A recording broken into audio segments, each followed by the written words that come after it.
गया बेटा। हाँ माँ, बहुत भूख लगी है। मैंने तुम्हारे लिए आलू की सब्जी बनाई है। माँ जल्दी लाओ। ला रही हूँ। तब तक अपने हाथ तो धो लो। राजू ने हाथ नहीं धोए हैं, पर वो बहुत भूखा है और अपना मनपसंद खाना खाने के लिए बेकरार है। राजू एक दुविधा में पड़ जाता है। क्या वो पहले हाथ धोए या फिर बिना देरी किए फटाफट अपना मनपसंद खाना खाए। ऐसे में उसके मन में एक जंग सी छिड़ गई, कीटाणु और पानी की जंग।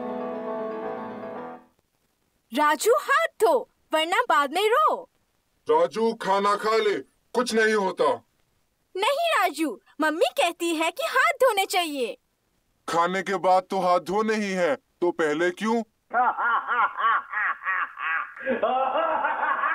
कीटाणु जीत जाता है और राजू बिना हाथ धोए खाना खाने लगता है।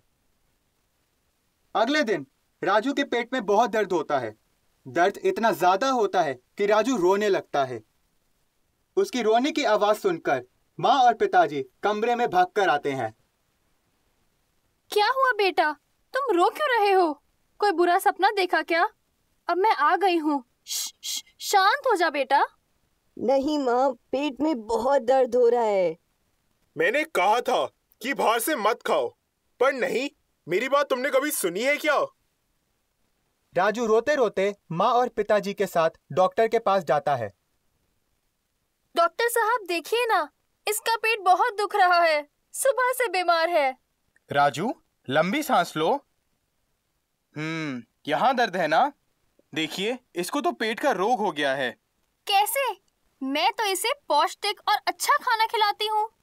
देखिए, पेट का रोग सिर्फ गंदा खाना खाने से नहीं, बल्कि कीटाणु भरे हाथों से खाना खाकर भी होता है। इसलिए हमें खाना खाने से पहले हमेशा हाथ धोने चाहिए। मुझे याद है, जब एक बार मैंने गाय बकरियों को चराने के बाद बिना हाथ धोए खाना खा लिया था, तब मैं भी बीमार पड़ गया था। डॉक्टर साहब, मैंने अपना सबक सीख लिया। अब मैं खाना खाने से पहले जरूर हाथ धोऊंगा। कुछ दिन बाद। माँ, देखो मैं विद्यालय से आ गया। आज तो हमारी अध्यापिका जी ने खूब दौड़ाया। हाय, अध्यापिका जी क्यों नहीं समझती? नन्ही सी जान है हम बच्चे, भला मिल्खा सिंह थोड़ी ना है हम। पेट में चूहे दौड़ रहे हैं। अब जल्दी से खाना लगा दो माँ। माँ, तुम सुन रही हो ना? राजू जल्दी आओ, देखो खाने की तरफ। गोभी के परांठे की महक, खीर का स्वाद। अब इतना क्या सोच रहे हो? जाओ खाने के पास। पहले धो अपने हाथ, फिर करो खाने की बात। अक्कर बक्कर बम्बे बो, सबसे पहले हाथ धो लो।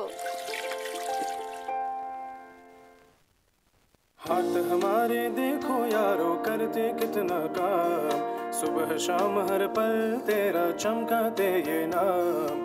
कभी बनाते ये खाना जो सबको पसंद आता, कभी है लिखते वो कथा दिल को लुभा जाता। सोचा कभी है तुमने हाथ करे कितने कमाल, सोचा कभी है तुमने हाथ करे कितने कमाल। अनदेखा न करो उसे, दो उसे सम्मान।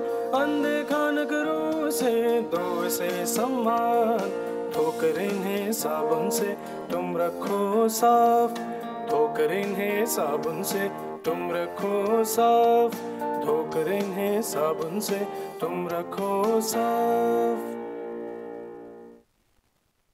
1 मिनट बेटा। थू।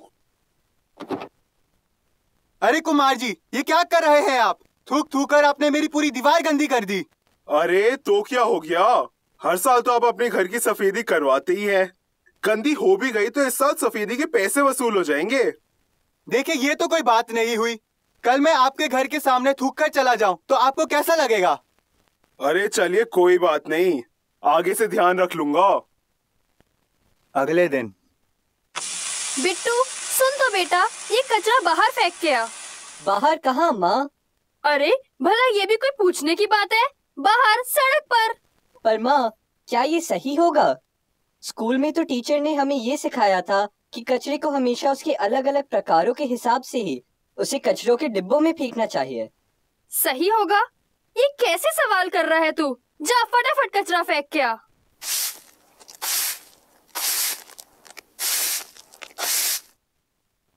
अरे माँ, ये देखो, कोई हमारे घर के बाहर थूक के चला गया। ये कौन बदतमीज है जो बिना देखे कहीं भी गंदगी फैला रहा है? माँ, जैसे हमने दूसरों के साथ किया वैसे ही हमारे साथ हुआ है। हम सबको प्रण लेना चाहिए कि जैसे हम अपने घरों को स्वच्छ रखते हैं वैसे ही अपने भारत को भी स्वच्छ रखेंगे। ये तो समझ गए स्वच्छता का मूल्य, पर आप कब समझेंगे कि ये दुनिया हमारी है? इसकी जिम्मेदारी अब हम पर है। कब तक आप इसे रुलाते रहेंगे, इसे कचरे का ढेर बनाते रहेंगे? ये मत भूलिए कि एक दिन यह दुनिया हमें आने वाली पीढ़ियों को सौंपनी है। किस मुंह से ऐसा अस्वच्छ संसार आप उन्हें देंगे? कचरा फैलाना बहुत आसान है, लेकिन स्वच्छ भारत की ओर कदम बढ़ाना बहुत मुश्किल है। बूंद बूंद से सागर बनता है। तो दोस्तों, स्वच्छ भारत की ओर एक छोटा सा कदम बढ़ाइए और देखिए स्वच्छ भारत आपकी ओर कितने कदम बढ़ाता है। भारत को तुम साफ रखो मेरे दोस्तों, स्वच्छ निर्मल ये देश हमारा दोस्तों। गली गली में गंदगी है, कचरा कूड़ा फैला है, हर नदी सागर बनी कैसी मैली है। पावन गंगा यमुना देखो कैसी रो रही है, सोने की चिड़िया है हमारी भारत एक ही है। अब क्यों गंदी हो गई हमारी मातृभूमि, हमारी मातृभूमि। अब क्यों गंदी हो गई हमारी मातृभूमि, हमारी मातृभूमि। भारत को तुम साफ रखो मेरे दोस्तों, स्वच्छ निर्मल ये देश हमारा दोस्तों।